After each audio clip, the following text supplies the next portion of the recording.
Alrighty, hi there guys, my name's Action Dan and welcome to my next episode of Anchor Wednesday. Now this episode of Anchor Wednesday is a little bit different than what I normally do. This one was very spontaneous, a topic I thought about doing on Anchor Wednesday for ages, and that's flat earthers.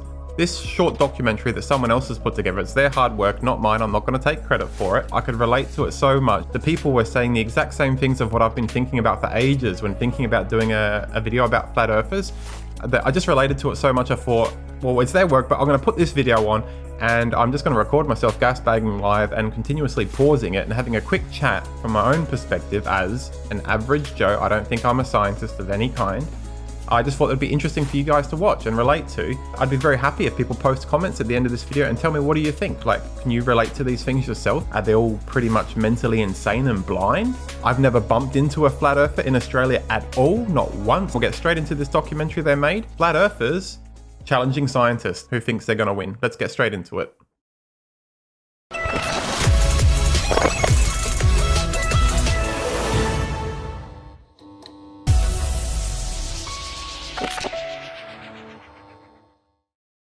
Alrighty. The one on my right, sphere, if you think that is the shape of the Earth, point to it now. If you think the other model is the shape of the Earth, point to it now. 2, 1, 0, all engine running. So flat earthers versus scientists. Past the hour. Liftoff on Apollo 11. One small step for man, one giant leap for mankind. What do you think the shape of the Earth is? I don't think, I know for a fact it's a globe. The Earth is flat.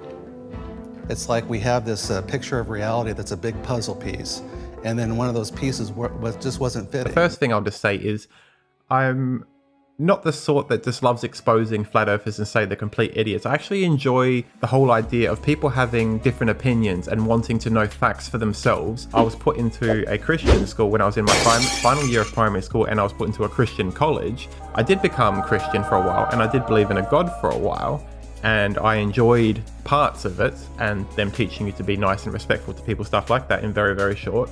But then I just found it incredibly weak-minded and arrogant that the next lesson we would go to would be about history, and they'd go from saying that God created the world to man evolved from ape over 24 million years in with dinosaurs and all. So it frustrated me a great deal, and that is the day I stopped being Christian. And like the point of this video, I just enjoyed learning for myself and not just believing what anyone tells me. Facts tell me that, unfortunately, as cool as it would be, God is not real, and scientific facts are. So let's go into it. I'm always open to having a discussion with someone who is holding a wrong belief like this. He sounds like me. He's an open-minded person. He would enjoy talking with a flat earther. If I bumped into a flat earther, which I still haven't in my entire life, I wouldn't just make fun of them or say you're wrong. I would be very interested in hearing what the flat earther had to say, and I'd like to know why they've chosen this line of thought. And I would like to imagine, hey, maybe they even have a piece of evidence. Maybe they've proven that space is fake and the Earth is flat. I don't think it is, but if they say they've got some proof, I'll listen to them at least. Are you willing to change your mind on this? I'm not. The evidence is so much. Nobody wants to be a flat earther, but if you showed me incontrovertible evidence, I would definitely go back. Who wants the ridicule? What are you hoping to get from the discussion with the other side? I'd like to tear them to pieces. Intelligent.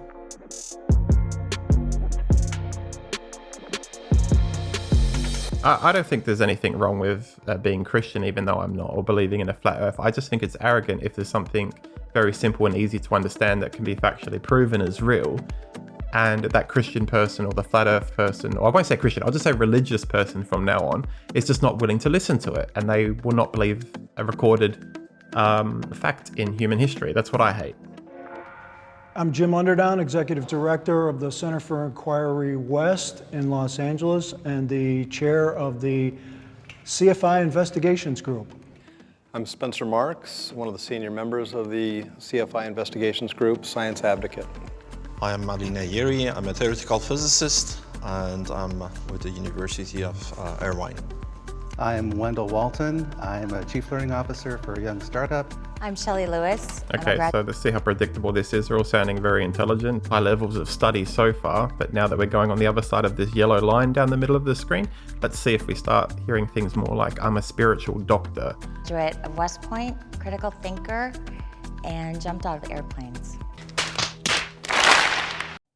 I'm a critical thinker and I jump out of airplanes. What the hell is the job of a critical thinker? I've not heard of that one. My name is Dan Glattman. I work as Dan the Waterman in the drinking water filtration industry, and I'm a truth seeker.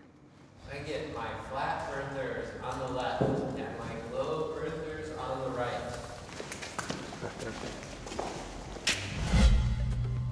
Only step forward if this is true for you.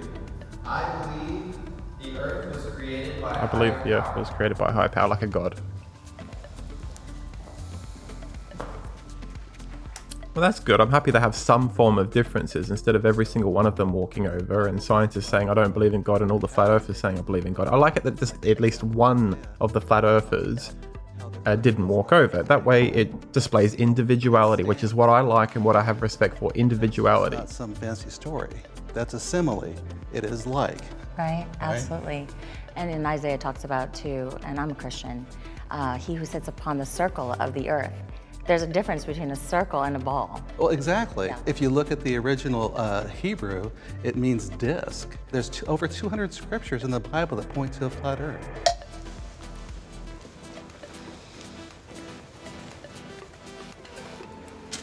So this notion that you need God or some higher power to create the earth or the universe is very old. And was initially posited by people of a pre-scientific age. Since then, we have learned quite a bit about the universe coming into existence, when that happened. Modern humans don't get their cosmology, they don't get their physics, they don't get their knowledge of the universe from the Bible or any ancient text. I like the way he's introduced himself. He's being nice. He's not just saying, you're wrong, I'm right, these are my facts. And just saying, look, it's understandable in the beginning that people could all think that, not even most, that everyone could think the earth is flat. That's perfectly reasonable because there was no knowledge in science and tools that existed to prove otherwise. So that's perfectly fine. But times have changed, he's saying. It's sort of like the God of the gaps. Once, people used to believe that lightning was God's wrath and throwing these lightning bolts, but once we understood it was a natural process, God shrank a little bit more because now we couldn't attribute those lightning bolts to God. We had to attribute that to the real science. But the other thing, to the point about the Bible specifically for me, is why is that one particular text the correct one? You choose to believe that, and that's fine. And that's another bit that pisses me off incredibly, that flat earthers don't just commonly say that they disagree with science and that the world is flat, not round. So they think it's okay to believe the earth is flat and to ignore the scientific stuff that says the earth is round. How can you say one whole bunch of gods of the past are fake, but your God and talk of that God of the past is still real? You either got to believe all of it or none of it, I say.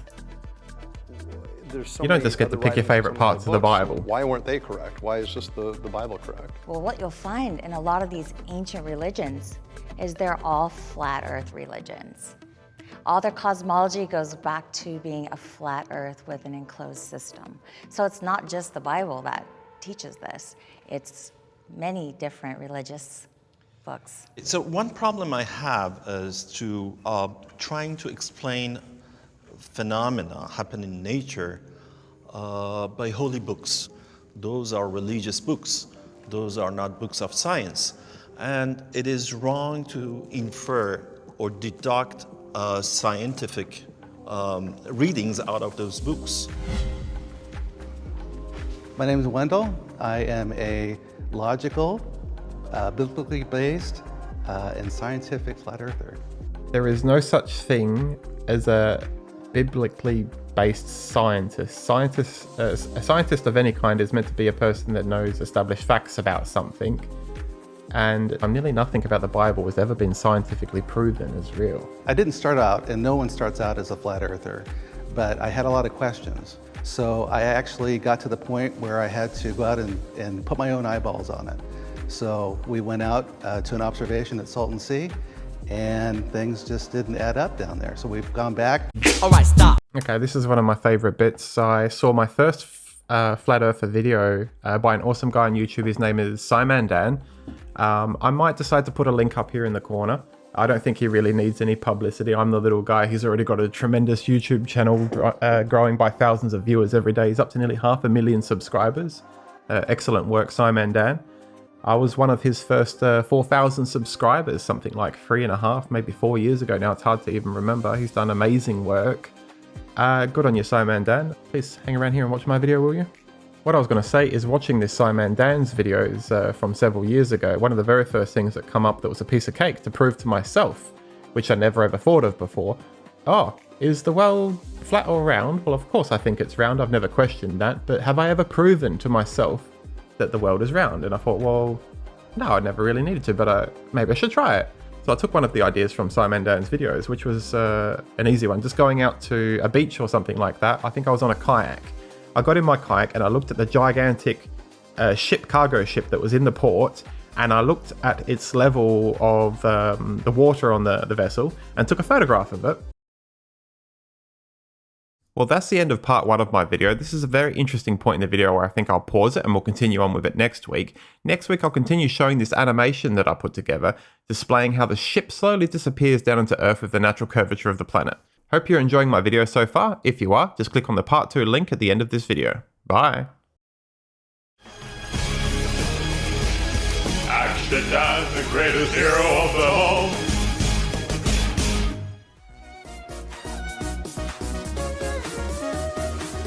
If you'd like to continue watching this video, click on the link on the left. If instead you want to see one of my random outdoor adventures, click on the link on the right.